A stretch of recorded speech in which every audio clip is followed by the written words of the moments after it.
Kekhawatiran di balik Kepres 17/2022 akankah dimanfaatkan untuk PKI? Oleh Prof. Dr. Agus Suradika, pakar pendidikan dan Wakil Ketua Pengurus Wilayah Muhammadiyah Jakarta. Beberapa teman aktivis Muhammadiyah mengirimkan salinan naskah keputusan Presiden Kepres nomor 17 tahun 2022 tentang pembentukan tim penyelesaian non-yudisial pelanggaran hak asasi manusia yang berat masa lalu. Salah satunya ditambah dengan kalimat yang penuh dengan kekhawatiran, pemerintah akan minta maaf kepada PKI dan PKI akan direhabilitasi hak-hak politiknya termasuk ikut pemilu dan dapat kompensasi pengganti sosial. Salinan naskah itu saat ini viral di media sosial dengan berbagai persepsi. Tugas dari tim yang dibentuk Presiden Joko Widodo ini tertuang dalam pasal 3, yaitu a. Melakukan pengungkapan dan upaya penyelesaian non-yudisial pelanggaran hak asasi manusia yang berat masa lalu berdasarkan data rekomendasi yang ditetapkan Komisi Nasional Hak Asasi Manusia sampai dengan tahun 2020, b. Merekomendasikan pemulihan bagi korban dan keluarganya, dan c. Merekomendasikan langkah untuk mencegah pelanggaran hak asasi manusia yang berat tidak terulang lagi di masa yang akan datang. Dilanjutkan dalam pasal 4 bahwa rekomendasi pemulihan meliputi a. Rehabilitasi fisik, b. Bantuan sosial, c. Jaminan kesehatan, d. Beasiswa, dan d. Rekomendasi lainnya untuk kepentingan korban atau keluarganya. Kekhawatiran teman itu sangat dapat dipahami. Setelah runtuhnya 32 tahun kepemimpinan Soeharto, upaya untuk merehabilitasi PKI sudah terendus aroma busuknya. Setidaknya ada 5 catatan terkait hal ini.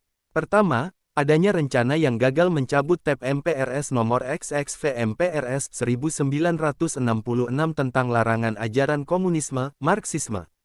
Padahal, sudah menjadi pengetahuan masyarakat luas bahwa TAP MPRS tersebut lahir sebagai upaya mengingatkan pentingnya ideologi Pancasila yang pernah hendak diganti dengan ideologi komunisme.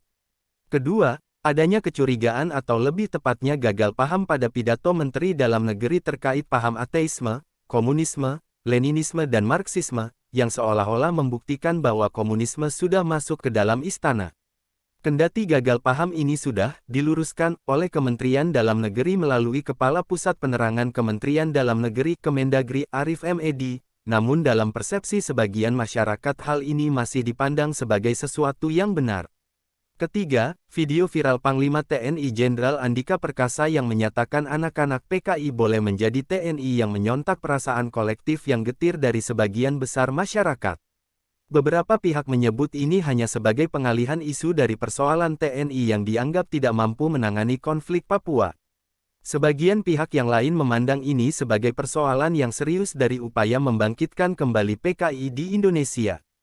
Keempat, diamnya pemerintah dikala masyarakat luas menginginkan pencabutan terbitnya buku-buku yang berbau komunis, antara lain buku Aku Bangga Menjadi Anak PKI, membentuk persepsi sebagian masyarakat bahwa telah terjadi pembiaran pemerintah terhadap potensi lahirnya kembali paham komunis di Indonesia.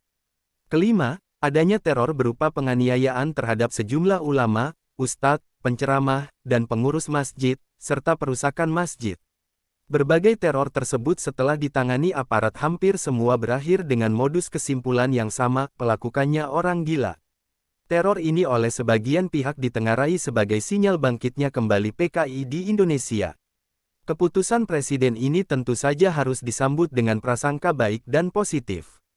Keputusan ini dapat dipandang sebagai upaya negara memberikan perlindungan kepada semua anak bangsa yang membutuhkan dan memperjuangkan rasa keadilan.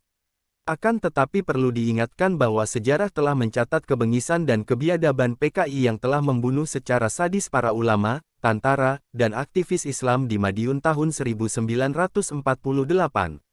PKI juga telah membunuh 7 jenderal di tahun 1965, yang sampai-sampai saat ini masih dikenang dan dipandang sebagai perbuatan yang kejam dan biadab.